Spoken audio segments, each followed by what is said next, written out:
Assalamualaikum warahmatullahi wabarakatuh. Alhamdulillahirrabbilalamin.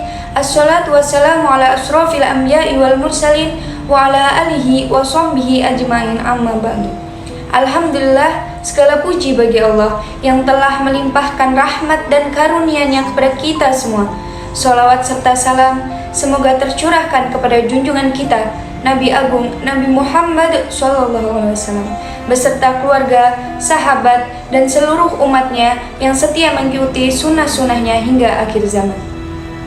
Pada kesempatan yang berbahagia ini, marilah kita panjatkan puji dan syukur kita kepada Allah Subhanahu wa Ta'ala yang telah memberikan kita kesehatan dan kesempatan untuk berkumpul dalam majelis yang insya Allah penuh barokah ini. Amin.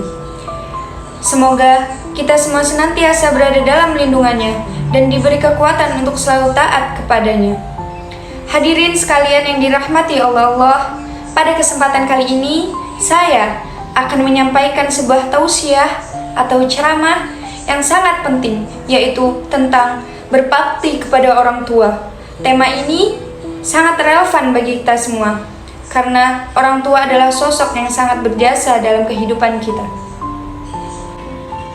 Allah Subhanahu wa Ta'ala telah mengajarkan kita betapa pentingnya berbakti kepada orang tua. Dalam Al-Quran, perintah untuk berbakti kepada orang tua seringkali diletakkan setelah perintah untuk menyembah Allah.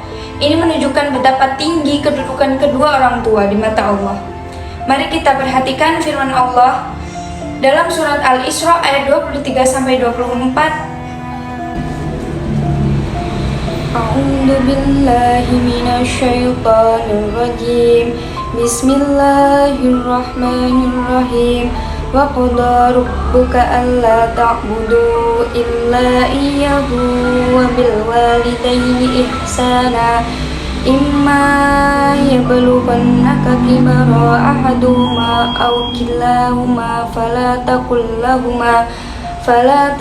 lahuma uffin wa la tanharhuma wa qallahuma qawlan karima waghfid lahuma jahannadulli minar rahmati wa qul rabbirrahhuma kama rabbayani shaghira. Shadaqallahul azim. Yang artinya, dan Tuhanmu telah memerintahkan supaya kamu jangan menyembah selain Dia, dan hendaklah kamu berbuat baik kepada ibu bapakmu dengan sebaik-baiknya. Jika salah seorang di antara keduanya atau kedua-duanya sampai berusia lanjut dalam memeliharamu, maka sekali-sekali janganlah kamu mengatakan kepadanya perkataan "ah", dan janganlah kamu membentak mereka, dan ucapkanlah kepada mereka perkataan yang mulia, dan rendahkanlah dirimu terhadap mereka dengan penuh kasih sayang, dan ucapkanlah, "Wahai Tuhanku, kasihilah mereka keduanya, sebagaimana mereka telah mendidik di waktu kecil." Sudah sangat jelas Allah mengajarkan kita tentang bagaimana harusnya kita memperlakukan kedua orang tua. Allah Subhanahu wa Ta'ala memerintahkan kita untuk tidak hanya berbuat baik, tetapi juga berbicara dengan sopan dan penuh kasih sayang kepada mereka. Bahkan ketika orang tua kita sudah berusia lanjut dan mungkin menjadi lebih renta, kita dituntut untuk tetap menghormati dan melayani mereka dengan penuh kasih sayang. Dalam hadis, Rasulullah SAW juga menekankan pentingnya berbakti kepada kedua orang tua. Dalam sebuah hadis yang diriwayatkan oleh Abdullah bin Mas'ud radhiyallahu anhu, beliau bertanya kepada Nabi SAW, "Amalan apakah yang paling dicintai oleh Allah?" Beliau berkata, Nabi menjawab, "Sholat pada waktunya." Lalu Abdullah bin Mas'ud berkata lagi, "Kemudian apa?" Nabi Muhammad SAW menjawab, "Berbakti kepada orang tua." Kemudian Abdullah bin Mas'ud bertanya lagi, "Kemudian apa?" Nabi menjawab, "Berjihad di jalan Allah." Hadis riwayat Bukhari dan Muslim.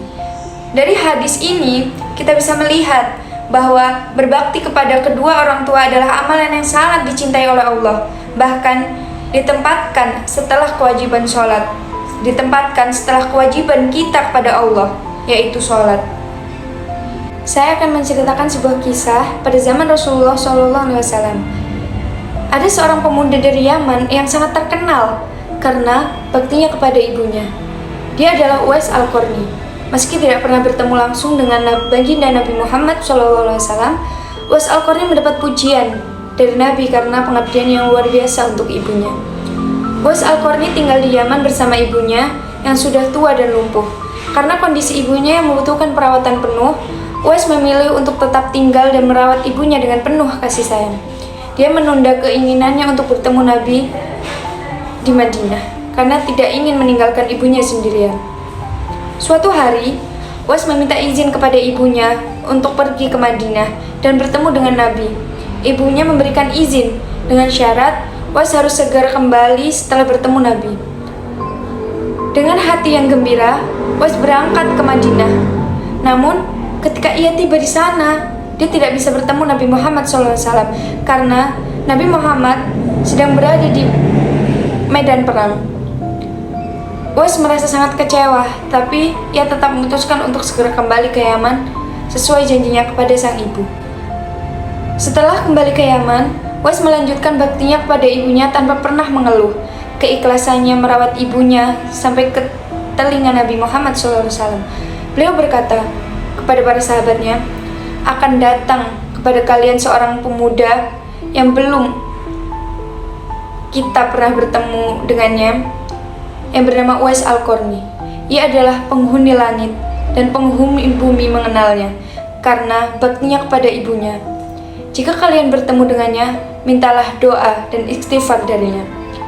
Pesan Rasulullah SAW menunjukkan betapa tingginya derajat Uwais Al-Qarni di sisi Allah karena baktinya kepada orang tua.